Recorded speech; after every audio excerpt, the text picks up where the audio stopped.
The wind screamed through the Montana mountains like a beast that had lost its mind. It slammed against the thick log walls of Jed Holt's lonely cabin, shaking the roof but never breaking it. Inside, the fire glowed steady, throwing shadows across his rough face. Jed sat by the hearth, knife in hand, carving another wooden wolf. Always wolves. They were the only companions who seemed to understand him. At 39, Jed looked older. His hair had grown long, dark with streaks of gray. His beard was heavy, untamed. His eyes carried years of silence and loss. 15 winters had passed since Mary, his wife, and their unborn child died on a Kansas prairie. Since then, Jed had buried not just them, but the man he used to be. The cabin was small, no more than 20 feet across, built from pine he had dragged down the mountain himself. A ladder led to the loft, where he slept on straw under thick firs. Below, a rough table, 2 chairs, shelves of dried meat, herbs, and jars of preserves filled the space. Rifles hung above the door, always close at hand. Outside, his horse Thunder shifted in the lean-to stable, the only creature Jed trusted. The storm outside had turned fierce, a white wall swallowing everything. Jed knew such storms, widowmakers, the old-timers called them, blizzards that buried travelers, smothered wagons, and claimed lives without mercy. He added another log to the fire, listening as the wind screamed like a soul in torment. For Jed, storms meant nothing more than waiting. He had food, firewood, and thunder. He had no reason to worry about anyone else. That was the way he lived. Alone, safe, unbothered. But then he heard it. At first, he thought it was the storm playing tricks. A faint cry carried on the wind. He froze, head tilted, every sense sharp. There it was again, weak, almost human. Jed's jaw clenched. His instinct told him to stay inside, let the storm claim whoever was foolish enough to be caught in it. After all, nothing good ever came from caring. Still, his boots were on before he could think better.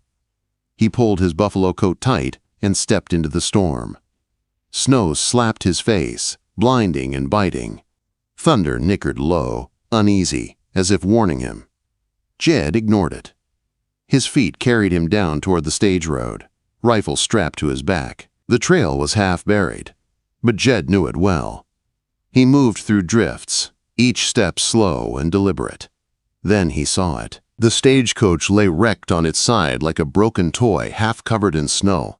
One wheel spun weakly in the wind. The horses were dead, their bodies frozen stiff. The driver hung from the seat, head twisted at an impossible angle. Packages and letters were scattered across the ground. Jed's gut tightened. He had seen death before, plenty of it. But something about this scene felt wrong, like the coach had been running from something before the storm took it. Then he heard it again. A sound so faint he thought he imagined it. A whimper. Jed dropped to his knees, shoving snow away with his bare hands. At last, fabric appeared beneath the drift. Dark, fine, not the kind frontier women wore. He dug faster, breath burning in his chest. A gloved hand emerged, small and pale. Then he uncovered her face. A young woman lay curled in the snow, chestnut hair tangled, dress torn and soaked. Her skin was white as marble, lips nearly blue. City clothes, useless against the Montana cold. He pressed 2 fingers to her neck, ready to feel nothing. But there it was, a faint flutter. She was alive. Jed stared down at her, torn in two. He could walk away. He should walk away. This woman was trouble. Trouble meant caring, and caring meant loss. He'd promised himself never again. Yet his arms were already lifting her, her body limp and cold against his chest. She weighed nothing, fragile as a bird, her head rolling against his shoulder. Jed mounted Thunder with effort, holding her in front of him, her frozen body pressed to his for warmth. He kicked the stallion hard, urging him uphill, fighting through snow that reached to the horse's chest. Every step was a battle. The woman's breath came shallow. weaker with each mile. Jed held her tighter, cursing himself under his breath. He didn't want this, didn't need this, but the truth gnawed at him. He couldn't leave her. Hours later, they reached the cabin. Jed carried her inside and laid her by the fire. Her clothes were soaked through, cold enough to kill her. His hands shook as he unfastened the blue dress, layer after layer of city finery. It felt wrong, undressing her, but survival left no room for modesty. He wrapped her in a buffalo robe, stoked the fire high, and hung her clothes to dry. Her face glowed faintly pink now, though her eyes stayed closed. Damp hair spilled across the robe, filling the cabin with the ghost of lavender perfume. Jed sat back, staring at her.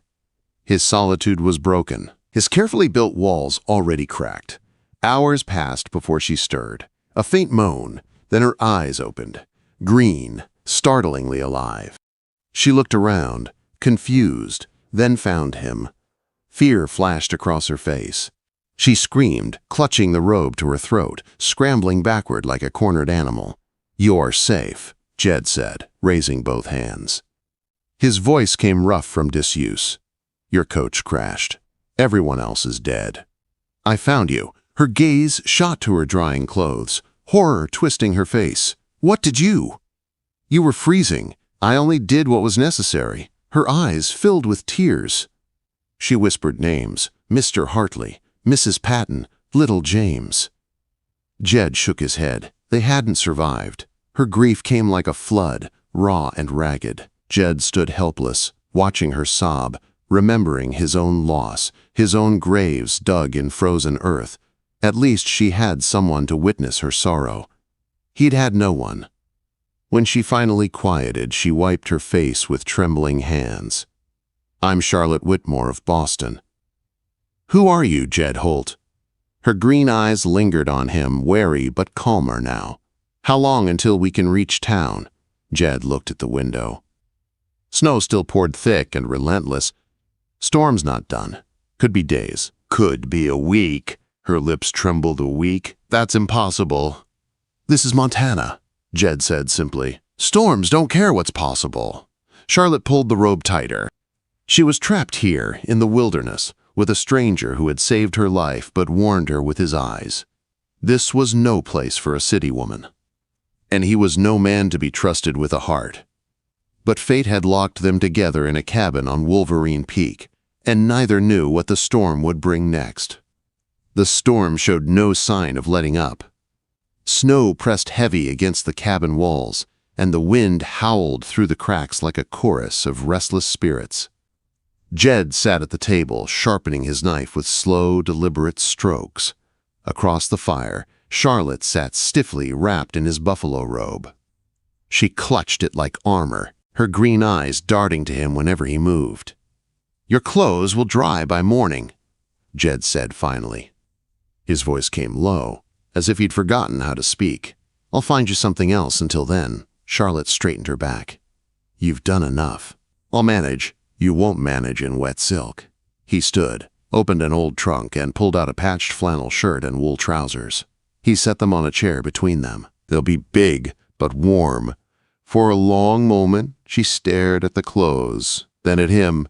"Turn your back," she demanded, her chin tilting high. Jed gave a grunt and moved to the door, fastening the latch as the storm rattled it. Behind him, he heard the rustle of fabric, the faint catch of her breath as she struggled into the unfamiliar garments.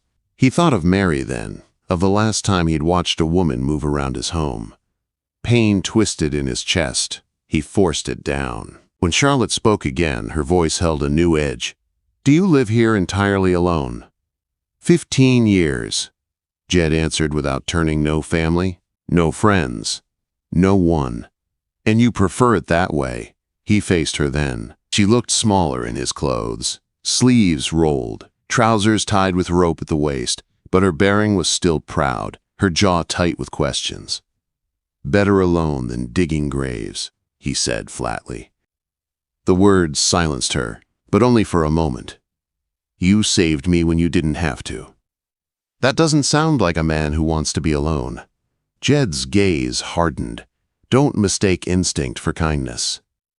Wolves drag wounded from the snow too, but not always to save them. Charlotte's breath caught. His warning hung in the air, sharp as the crack of a whip. Yet something in her eyes flickered, not only fear but defiance. Later, as he stirred the pot of venison stew, Charlotte moved closer to the fire, studying the carved wolves lined on the mantel. She reached out, fingertips brushing one. "You made these." Jed didn't look up. "Pass the time. They're beautiful, wild but alive." She turned the carving in her hands. "Why wolves? Because they understand." Understand what? That you can be part of a pack, but still walk alone. Silence fell. The only sound was the bubbling pot and the storm's steady roar. Charlotte cradled the carving as though it meant more than wood. Jed watched her from the corner of his eye, unsettled by how natural she looked near his fire. When supper was ready, he set a bowl in front of her. She sniffed at it, wary. "What is it?" "Venison, wild onions, cattail roots." "Eat." Her first bite was cautious, but her eyes widened. "This is good." Jed only shrugged. Survival had taught him more about cooking than any recipe book. He ate in silence, but when she asked for a second helping, something stirred in him he hadn't felt in years. Pride. Afterward, she looked toward the loft. "Where do I sleep?" Jed pointed upward. "Up there. I'll stay here by the fire." "That hardly seems fair. This is your home." "Life's not fair," he said, tone final. Charlotte pressed her lips together, but obeyed. She climbed awkwardly in trousers too big, pausing halfway to glance down at him. Mr. Holt. Jed looked up. "Thank you." "For saving me." He gave a small nod, then turned back to the fire. He listened to her shift on the straw mattress, the sound of another person filling his cabin for the first time in years. It unsettled him, but it also eased something deep and aching. By morning, the storm had eased to a gray stillness. Snow blanketed the world, burying familiar landmarks. Charlotte joined him at the door, bundled in Mary's old coat he had dug from the trunk. She didn't ask whose it had been. She only pulled it tight and stepped outside. The sight stole her breath. Mountains stretched white and endless, trees bent under heavy snow, no sound but the hush of winter. "It's like the world has ended," she whispered. "This is Montana." Jed said, "World keeps going, storm or no." She turned to him, her cheeks flushed pink in the cold. "How does a man choose this? To live where no one else dares?" Quote. Jed's eyes met hers, hard and unreadable. "Same reason a woman runs from Boston to San Francisco. Some things you leave behind, and you don't go back for a moment." Neither spoke. Then Charlotte's voice softened. "What did you leave behind, Mr. Holt?" His jaw tightened. He turned back toward the cabin. "Someone I couldn't save." The words hung heavy between them as they returned inside. Charlotte understood more than he meant her to. And Jed knew then that the storm outside wasn't the only one he had to survive. "Wait, before we move on, what do you think about the story so far? Drop your thoughts in the comments. I'm really curious to know." 3 days passed. The storm would not break. Snow pressed higher against the cabin walls, and each night the air between Jed and Charlotte grew heavier. She moved about the space now with quiet purpose, helping with meals, attempting to carve wood, learning to split kindling. She was no longer the terrified city woman he had dragged from the snow. She was something harder, sharper, and Jed felt it every time her green eyes caught his. One evening, as she struggled with the carving knife, it slipped and nicked her thumb. Blood welled bright against her pale skin. Jed was at her side in an instant, catching her hand. "Hold still." She winced as he cleaned the cut with whiskey, but she did not pull away. Her hand trembled in his, impossibly small. For a heartbeat, too long he held it, the warmth of her skin burning through his calloused palms. Their eyes met, and something passed between them. Dangerous, undeniable. Jed let go abruptly, retreating to the fire. By the next morning, the sky had cleared for the first time. Pale sunlight glittered on the snow. Jed saddled Thunder and showed Charlotte how to walk the trap lines. She learned quickly, though her hands shook when she helped finish the first rabbit. "I know it's necessary," she whispered, "but I don't think I'll ever find it easy." "The moment it's easy is the moment you've lost something human," Jed said. She looked at him with a depth that made him want to look away. "Is that why you live alone? To hold on to what's left of your humanity?" Jed's silence was answer enough. That afternoon, on the trail back to the cabin, Charlotte slipped on ice. Jed caught her before she fell, his arms wrapping around her waist. For a frozen moment, she leaned back against him, her face tilted up, lips parted. His heart pounded like a war drum. He pushed her away roughly, voice hoarse. "Storm's coming back. We need to move." Inside, the air between them crackled. Every touch of her hand against his as they worked, every brush of shoulders in the small space, set fire to the walls he had built for 15 years. That night, Charlotte's sobs drifted down from the loft. Jed stood at the ladder, torn. At last, he climbed up. She sat on the straw mattress, face wet with tears. "Everything's gone," she whispered. "Everyone I knew is dead. And I'm trapped here with a man who saved me but can barely stand to look at me." Jed's chest ached at the rawness in her voice. He sat on the floor near her. "You're not trapped. You're alive, and I can look at you just fine. That's the problem." Her tears slowed. She reached for his hand. Then, "Don't look away." Jed closed his eyes, but her hand was warm in his, and it felt like life itself. The next day, when he finally spoke Mary's name aloud, the story poured from him like water breaking through a dam. The farm in Kansas, the baby that never breathed, the grave dug in frozen ground. Charlotte listened, her eyes steady, her hand on his. When he finished, she touched his face with trembling fingers. "You're terrified, Jed. Not of death, but of living again." "But I'm not afraid. Not with you," he tried to warn her, tried to push her away. But when she whispered his name, when her lips brushed his, 15 years of loneliness shattered. Jed crushed her against him, kissing her like a man starved. From then on, everything changed. For 3 days, they lived as if the storm outside had never existed, laughing, working, carving together, holding each other at night. Jed felt alive again, a dangerous and beautiful thing. But peace never lasts long in the mountains. On the 4th morning, thunder's sharp neigh warned them.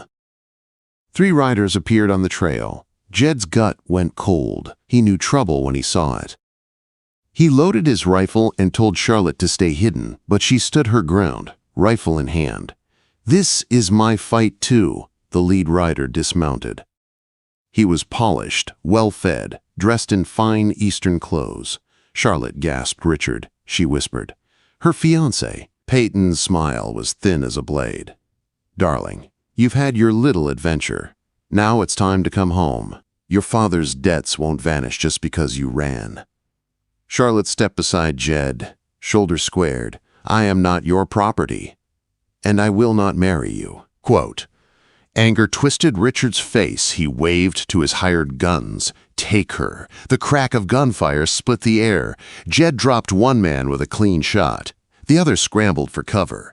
Richard raised a pistol, then jerked back as Charlotte's bullet tore through his hand. Her voice shook, but her aim did not. "The next one goes in your chest." The fight ended as quickly as it had begun. The hired guns surrendered. Richard cradled his bleeding hand, face pale with fury. "You'll regret this, Charlotte. You could have had everything." Charlotte's green eyes blazed. "I already have everything." "Everything that matters," Richard fled, his threats swallowed by the mountains. The snow closed around his tracks, and the world grew quiet again. Charlotte's rifle slipped from her hands. She shook with delayed fear. Jed caught her, holding her against his chest. "You did it. You saved us."